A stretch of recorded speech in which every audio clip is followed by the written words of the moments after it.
Ambati Silks, Kanchipuram Saree Store, now in Vijayawada. Exclusive Pattu Sarees, Salwas and Lehengas.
Welcome to Suman TV.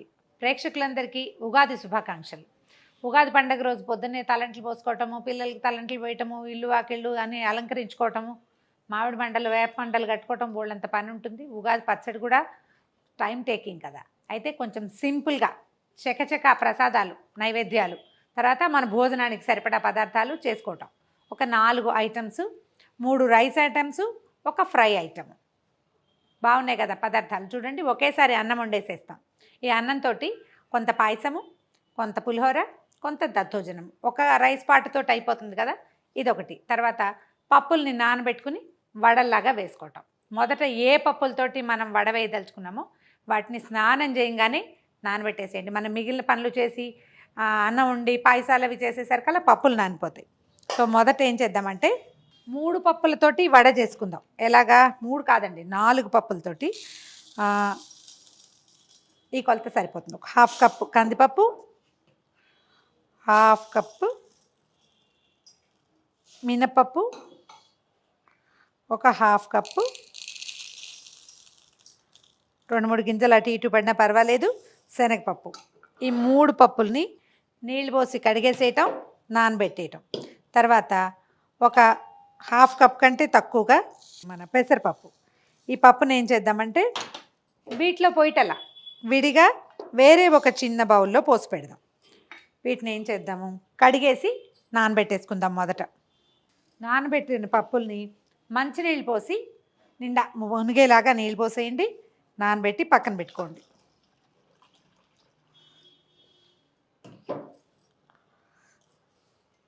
ఒకటి పెసరపప్పు, 3 పప్పులు అంటే మొత్తం 4 పప్పుల్ని పెసరపప్పు మాత్రం విడిగా పెట్టాం, నానబెట్టి పక్కన పెట్టండి.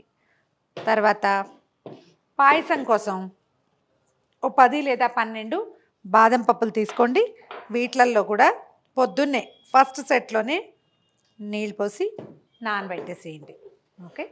ఇప్పుడు ఏం చేద్దామంటే 2 గ్లాసుల బియ్యాన్ని కడిగేసాను, 2 పెద్ద గ్లాసులు రైస్. మన ఇంట్లో ఉన్న అవసరాన్ని బట్టి సుమారుగా ఒక భార్య భర్త 2 చిన్నపిల్లలు ఉంటే ఇది సరిపోతుంది. పాయసం, పులిహోర, దద్దోజనం 3టికి కూడా కొంచెం విడిగా అన్నం వండుకొని పప్పు కూర ఎలాగూ చేసుకుంటా కదా, నైవేద్యాలకు పనిచేస్తుంది, ప్రసాదాలకు సరిపోతుంది అనమాట. 2 గ్లాసులు పెట్టాను, కడిగేసాము. తర్వాత ఇందులో నీళ్ళు పోసి మామూలుగా మనం పులిహోరకి ఏం చేస్తాము, కొంచెం పసుపు నూనె వేసి వండుకునే విధానం ఇది వరకు చూసాం. ఇప్పుడు మనం అట్లా చేయం, ఒట్టిగా అన్నం వండేస్తామన్నమాట. కుక్కర్ పెట్టేస్తే సరిపోతుంది. 1కి 2 గ్లాసులు నీళ్ళు పోసేద్దాము. పోసేయటము, చక్కగా బియ్యం ఒకసారి అటు ఇటు కలిపేసి మూత పెట్టేసేద్దాం. 2 విజిల్స్ రానిస్తే 2 విజిల్స్ తర్వాత స్టవ్ ఆపేసేయండి. తర్వాత నీ కుక్కర్ చల్లారాక పులిహారలోకి అన్నాన్ని మొదట విడిగా తీసుకుని పళ్ళెంలోకి ఆరబెట్టుకోవాలి.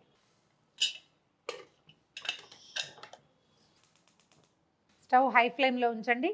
2 విజిల్స్ వచ్చాక వెయిట్ పెట్టలేదు, ఇప్పుడు కొంచెం వేడెక్కాక విజిల్ పెడదాం. లేకపోతే ముందే విజిల్ పెడితే కనుక ఇదంతా కారిపోయినట్టు అయిపోతుంది కదా. స్టీమ్ వచ్చినాక పెడదాం. 2 విజిల్స్ వచ్చాక స్టవ్ ఆపేసేయండి. చల్లారాక దీంట్లోకి ఏం చేయాలో చూద్దాం. వెయిట్ పెట్టేద్దాము. 2 విజిల్స్ రానిస్తే సరిపోతుంది. కుక్కర్ చల్లగా అయిపోయింది.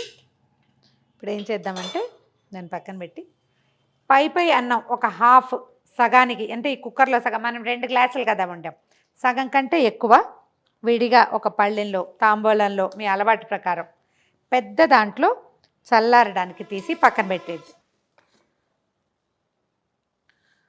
హాఫ్ కుక్కర్ తీసేసా. దీన్ని ఫ్రెష్ కరివేపాకు ఒకసారి కడిగేసి నలిపి అన్నంలో వేసేయండి. ఈ కరివేపాకు వేసిన వాసన మహా బాగుంటుంది. దాన్ని కొంచెం లోపలికి పోనిచ్చేలాగా చేసి ఆరిపోనిస్తే దీంతో మనం మామిడికాయ పులిహోర చేసేసుకుందాం. దీన్ని చల్లారనిద్దాం. ఇప్పుడు ఏం చేద్దామంటే ఒక పెద్ద గిన్నె పెట్టుకోండి. కొంచెం మన పాయసానికి అనమాట 1 లీటర్ పాలని కట్ చేసి వేసేయండి. పాలు పోసేయండి. హాఫ్ లీటర్ పాలతోటి కూడా చేసుకోవచ్చు. ఇది మనం ఆల్రెడీ ఉడికిన అన్నం పాయసంలో ఈ పాలల్లో మళ్ళీ బాగా ఉడికిపోవాలన్నమాట. ఎంత ఉడికితే అంత బాగుంటుంది. అందుకని స్టవ్ వెలిగిద్దాం. దీంట్లోకి మన అన్నంలోంచి పచ్చిపాలల్లో వేయచ్చు, ఏం పర్వాలేదు. మన ప్యాకెట్ పాలే కదా, అవి ఎలాగో ప్యాస్చరైజ్డ్ మిల్కే, ఆల్రెడీ కాగినవే. ఒక 2 పెద్ద గరిటెల రైస్ని పాలల్లో వేసేయండి. 2 గరిటెల అన్నం వేసేసాం కదా, దీన్ని హై రైస్ మీదే ఉంచండి. పెద్ద స్టవ్ మీద మనం గిన్నె పెద్దది పెట్టాం. ఇది పొంగు వచ్చినప్పుడు మాత్రం ఓసారి కదిపితే సరిపోతుంది. ఈ అన్నం ఈ పాలల్లో బాగా మృదువుగా ఉడికిపోవాలి. ఆల్రెడీ ఉడికిందే. ఇప్పుడు ఏంటంటే పాలు మరిగి అది కొంచెం కోవలాగా అవుతుంది అనమాట. ఎక్సలెంట్ రుచి వస్తుంది. ఈ కుక్కర్ని పక్కన పెడదాం. ఈ ఉన్న మిగిలిన అన్నం చల్లారుతూ ఉంటుంది. ఈ లోపల మనం మామిడికాయ పులిహోరకి తిరగమాత పెట్టుకుందాం. మనది 1 గ్లాస్ రైస్ కదా, ఒక మంచి పుల్లటి మామిడికాయ ఒకటి ముక్కలు తరిగేయండి. చెక్కు తీసి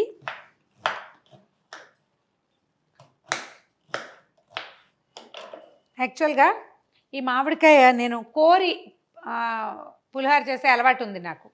అయితే ఇది నా ఫ్రెండ్ వసంతలక్ష్మి గారు నాకు యూట్యూబ్ ఇచ్చిన ద బెస్ట్ ఫ్రెండ్స్లో ఆవిడ కూడా ఒకరు.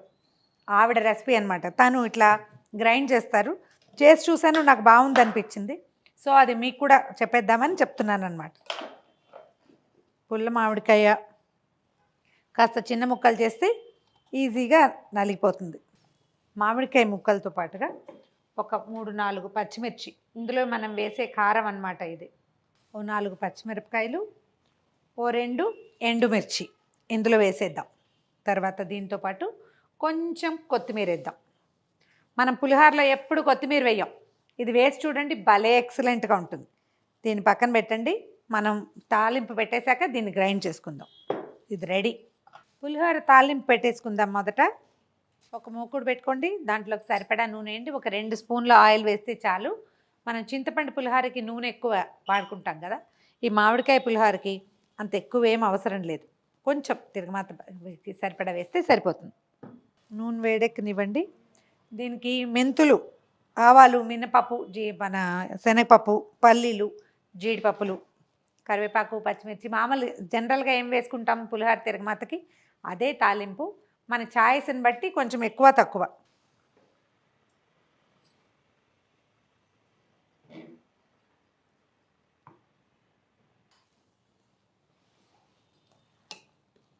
పాలు చూడండి చిక్కబడిపోయినాయి. అన్నం చక్కగా అంటే బాగా ఉడికినట్టుగా కనపడుతుంది. పాలు ఎంత చిక్కగా అయితే ఈ పాయసం అంత బాగుంటుంది. జనరల్గా మనం బెల్లంతో చేసుకుంటాం కదా, దీన్ని వాళ్ళ పంచదారతోటి చేద్దాం.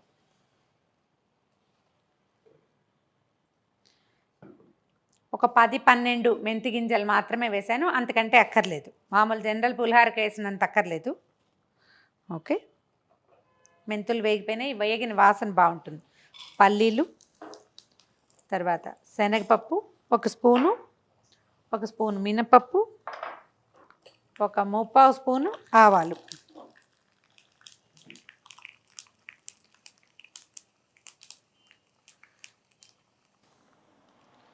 మనం ఆల్రెడీ మిర్చి అందులో వేసి గ్రైండ్ చేసాం కదా, ఇది ఊరికే అలంకరణార్థం మాత్రమే 2 పచ్చిమిరపకాయలు తీస్తున్నాను అంతే.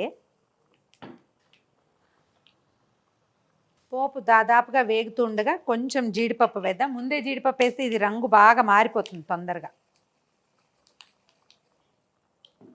ఓకే, 2 ఎండుమిర్చి, ఓ 2 పచ్చిమిరపకాయలు, ఒక చిటికెడు ఇంగువ. మీకు ఇంగువ అలవాటు లేకపోతే వాడిపోకండి, కానీ పులిహోరలోకి ఇంగువ లేకపోతే అందం రాదు, అంటే ఆ వాసనకి అందం రాదనమాట. కరివేపాకు వేద్దాం కొంచెము. తర్వాత మనం అన్నంలో పసుపు వేసుకోలేదు కదా, అది ఇప్పుడు నూనెలో వేస్తే పర్ఫెక్ట్గా రంగు అంటుతుంది, అన్నానికి సరిపోతుంది అన్నమాట.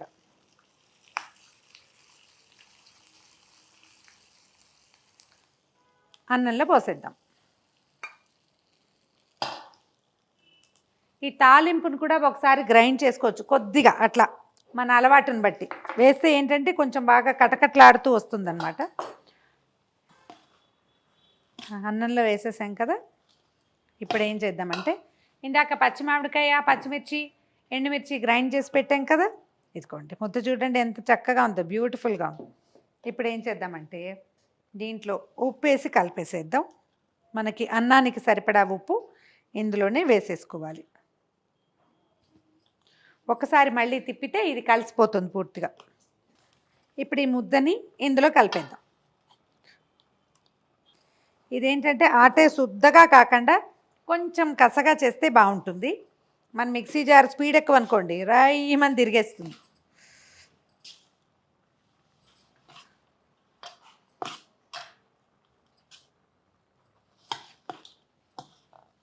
ఒక రవ్వ కలపగానే తడిగా అనిపిస్తుంది, కానీ ఒక 10 నిమిషాలు గాలికి ఆరనిస్తే తడంతా అన్నం పీల్ చేసుకుంటుంది. చూడ్డానికి ఎంత బాగుందో చూడండి. దీంట్లో ఒక చిన్న ఫైనల్ టచ్అప్ ఒకటి చేస్తాం.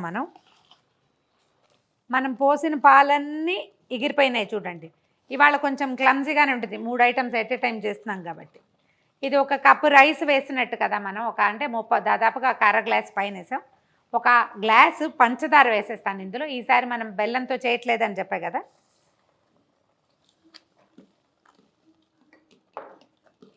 షుగర్ ఎగిరేదాకా దీన్ని వదిలిపెడదాం స్టవ్ మీద.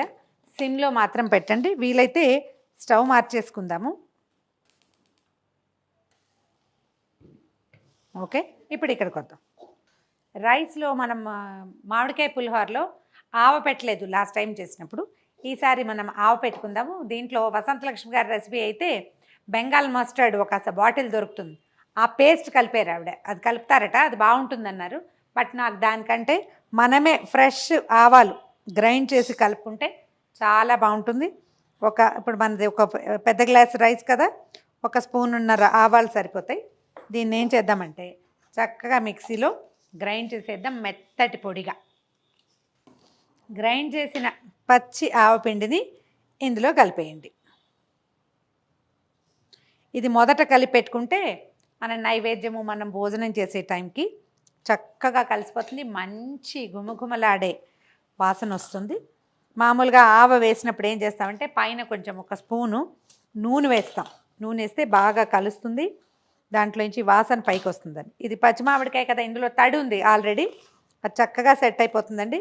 ఒకవేళ మీకు ఇంట్రెస్టెడ్గా ఉంటే బెంగాల్ మస్టర్డ్ అని దొరుకుతుంది బాటిల్, అందులో కొంచెం కారం కూడా కలుపుతాడు వాడు, అది తెచ్చుకొని 1 స్పూను పేస్ట్ కలిపి చూడండి, భలే ఎక్సలెంట్గా ఉంటుంది. ఆ డిఫరెంట్ టేస్ట్ని చూపించట్లేదు, ఇది మనం హోమ్ మేడ్ చేయటం కోసం, అంటే దేవుడికి పెడతాం కదా అందుకని. వాసన చాలా బాగా వస్తుంది. ప్రసాదాలు వాసన చూడకూడదని చెప్తారు, వాసన చూడకండి. ఉప్పు సరిపోకపోతే తర్వాత కలుపుకోవచ్చు. ఓకే, పులిహోర రెడీ. ఓకే, ఇప్పుడు పాయసం సంగతి చూద్దాం. ఉడికిపోయింది మెత్తగా.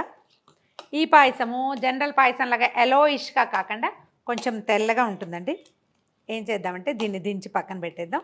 దీంట్లో కావాల్సిన ఏలక్కాయలు, తర్వాత ఏమో మన జీడిపప్పు అవి వేయించుకోవాలి. దీనికి ఏంటంటే మనం కొంచెము బాదం పప్పుల్ని గ్రైండ్ చేసి ఇందులో కలిపితే చిక్కగా వస్తుంది, రుచి చాలా కొత్తగా ఉంటుంది. పంచదార వేసి మనం ఏదో దీన్ని అంటే ఆరోగ్యకరంగా చేయలేదనే భావన నుంచి ఇందులో బాదం పప్పులు మంచి ప్రోటీన్ కలిపి దాన్ని మనం చక్కగా సర్దేస్తామన్నమాట. స్టవ్ ఆపేద్దాము, మళ్ళీ ఇంకో నిమిషం ఆగి వెలిగించుకుందాం. మొదట మనం బాదం పప్పులు నానబెట్టాం కదా, ఆ నానబెట్టిన బాదం పప్పుల్ని గ్రైండ్ చేసేసాను, అది ఇందులో వేసేస్తాం. కొంచెం నీళ్ళు పోసి గ్రైండ్ చేయండి. దాన్ని ఒక్కసారి తెరలనిస్తే సరిపోతుంది, ఎక్కువసేపు చేయక్కర్లేదు. మెల్లిగా పాయసం ఒక గంటకి చిక్కబడిపోతుంది. మరి చాలా ఉండిపోయింది అని డౌట్గా ఉంటే ఒక డ్రాప్ నీళ్ళు పోయచ్చు, ఏం కాదు. ఇంకొక నిమిషం స్టవ్ మీద ఉంచుతాం పాయసాన్ని, అంతే.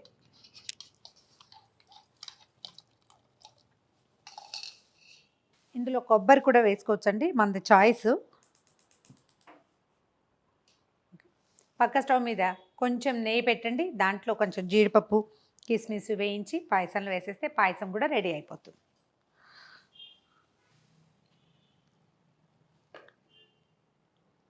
జీడిపప్పులు వేసేద్దాం కాసిని, తర్వాత కాసిని కిస్మిస్లు కూడా.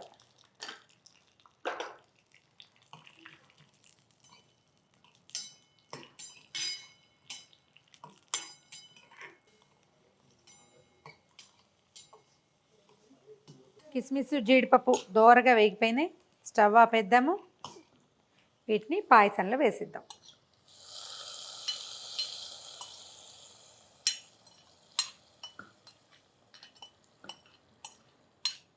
ఓకే,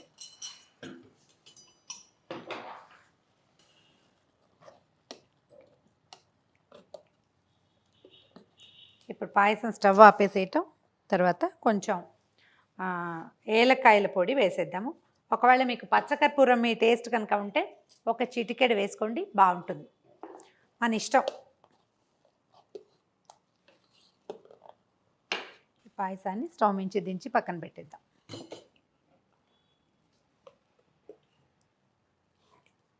ఓకే,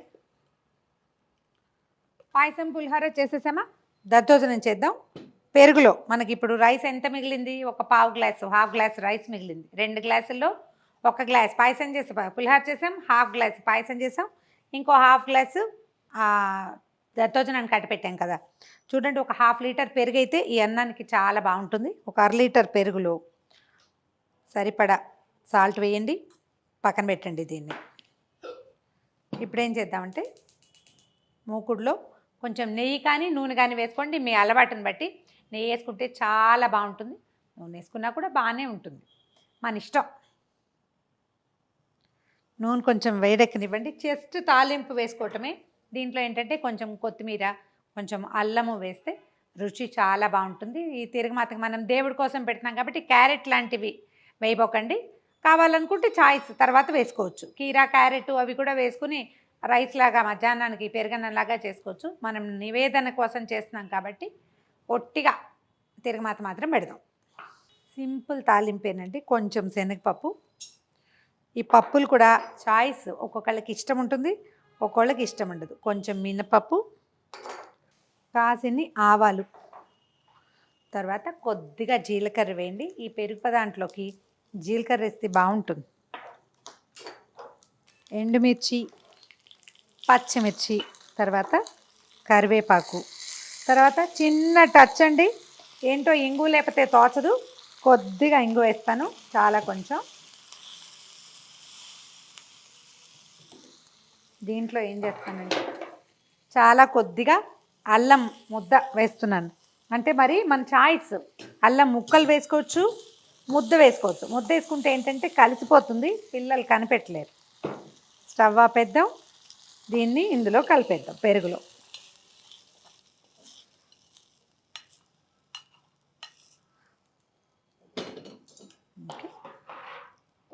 తాలింపుని పెరుగులో చక్కగా కలిపేసి ఈ తాలింపు వేసుకున్నటువంటి పెరుగుకి ఎంత అన్నం సరిపోతుందో అంత అన్నమే కలుపుకోండి, ఎక్స్ట్రా మిగిలితే పక్కన పెట్టండి. కొంచెం కొత్తిమీర వేసుకుందాము. అన్నం కలిపేసేద్దాము.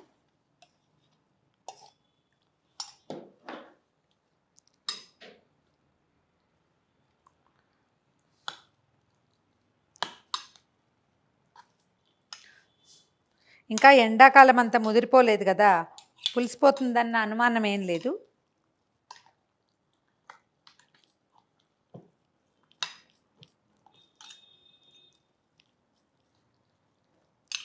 చక్కగా కలిపేయండి, ఇది కూడా పట్టేస్తుంది.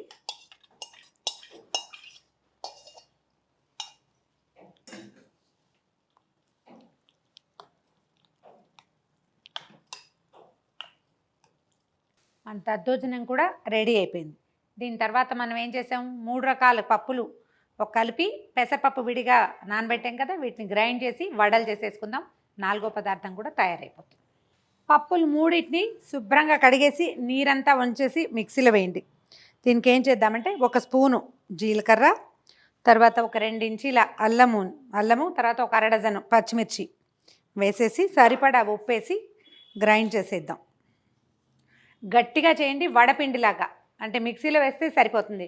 కొంచెం బరకగా కూడా ఉంచక్కర్లా. మనం పెసరపప్పు విడిగా నానబెట్టాం కదా, ఈ పప్పుని పిండిలో కలిపి వేసుకుంటాం. అప్పుడు ఇవి బాగా వేగి క్రిస్ప్గా అవుతాయి అన్నమాట. పెసరపప్పుని విడిగా పెట్టుకుంటే చాలా బాగుంటుంది. గ్రైండ్ చేసేద్దాం. స్టవ్ మీద నూనె పెట్టుకుందాము. తర్వాత ఇదిగో గ్రైండ్ చేసిన పప్పుని కొత్తిమీర వేసాను చూడండి. ఇంక ఇందులో మనం ఉల్లిపాయలు వేసుకోం, పండగ రోజు కదా. చాయ్స్ అయితే వేసుకోవచ్చు, కానీ ఈ పండగ రోజు వేయం కాబట్టి ఉల్లిపాయలు వేయటం లేదు. పుదీనా వేసుకోవచ్చు, వాసన బాగుంటుంది. లేదా ప్లెంటీ ఆఫ్ కొత్తిమీర వేసుకోవచ్చు, మన చాయిస్. ఒకసారి మొత్తం కలిపేయండి. దీన్ని ఏంటంటే కొంచెం తడి చేయి చేసుకుని బాగా కదిపితే ఇందులో మనం మినపప్పు వేసాం కదా, అది చక్కగా బాగా అంటే ఫులాయించి వస్తుంది అనమాట, ఎక్కువ ఫ్లఫీగా అవుతుంది. దీంట్లో ఏం చేద్దామంటే మనం నానబెట్టి ఉంచుకున్నాం కదా పెసరపప్పు, అది కలిపేస్తాను. మంచి క్రిస్ప్గా వస్తాయి అప్పుడు. మీరు ఎప్పుడు కూడా ఈ వడపిండిని ఎలా గ్రైండ్ చేసామో అట్లా తట్టి వేయకుండా, దాన్ని పప్పుల పిండి అయితే కనుక దీన్ని ఎంత కదిపితే అంత బాగా చక్కగా ఉబ్బుతాయి అన్నమాట. గాలి చేరుతుంది కదా పప్పు పిండి లోపల. అట్లా స్టవ్ హైలోనే ఉంది. మొదట మనం గ్రైండ్ చేయం, కానీ ఇది శుద్ధలా ఉందా. ఇప్పుడు చూడండి, మనం 10 సార్లు కదిపేసరికల్లా పిండి ఎట్లా తేలిగ్గా బులబులాగ్గా అవుతుంది అనమాట. ఇది మనకి చక్కగా పొంగుతాయి. నూనె కాగిపోయింది. ఒక్కసారి చేయి తడి చేసుకుని వీటిని వడల్లాగా తట్టి వేసేద్దాం.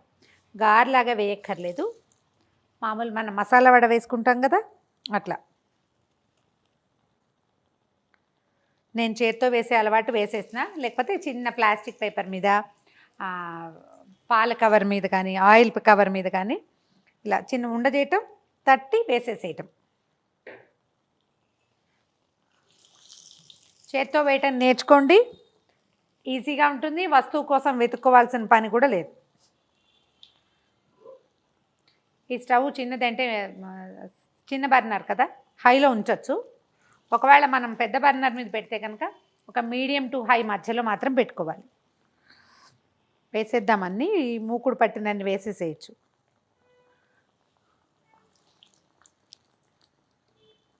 కొద్దిగా వేగాక వెనక్కి తిప్పేసేయండి, రెండో పక్కన కూడా వేగుతుంది. మంచి బ్రౌన్ కలర్ వచ్చేదాకా వేయించి తీసేద్దాము. ఒక చిన్న టిష్యూ పేపర్ మీదకి తీసుకోండి, ఎక్సెస్ ఆయిల్ ఏదైనా ఉంటే అవి లాగేస్తాయి.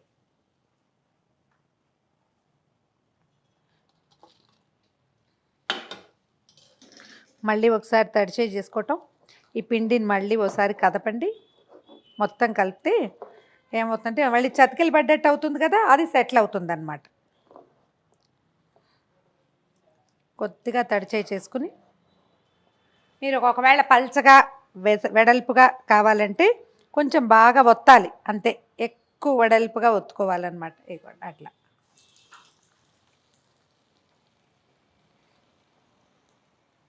ఆఖరి సెట్ వీటిని తీసేద్దాము వడల్ని. ఇంకా డార్క్గా బ్రౌన్గా కావాలన్నా కూడా వేయించుకోవచ్చు. కొంచెం గలగల శబ్దం వస్తుంది. వేగిన కొందికి బయట వైపున క్రిస్ప్గా ఉంటుంది, లోపల మెత్తగా ఉంటుంది. స్టవ్ ఆపేద్దాము. అక్కడ చూపిస్తాను చూడండి. ఇట్లా విరిగితే లోపల ఎంత బాగుందో చూడండి. లోపల మెత్తగా ఉంటుంది, పై వైపున ఇట్లా కరకరలాడుతూ ఉంటుంది. ట్రై చేసి చూడండి. మన పండగ 4 ఐటమ్స్ రెడీగా ఉన్నాయి. మన ఉగాది పండగ విశేషపు వంటలు ముగిసినాయి. ఒకే పాటతోటి కుక్కర్తో ఒకసారి అన్నం వండేస్తే ఆ అన్నంతో మనం పాయసం చేసాం, తర్వాత పులిహోర చేసాం, మిగిలిన అన్నంతో దద్దోజనం చేసాం. 3 ఐటమ్స్ ఎట్ ఏ స్ట్రెచ్. తర్వాత వీటికంటే ముందు నానబెట్టిన పప్పుతోటి మసాలా వడలు చేసుకున్నాము. అంటే దీన్ని మసాలా అని పేరు పెట్టద్దు, 4 పప్పుల వడ అని చేస్తే అమ్మవారి నివేదనకి చాలా బాగుంటుంది. ట్రై చేసి చూడండి.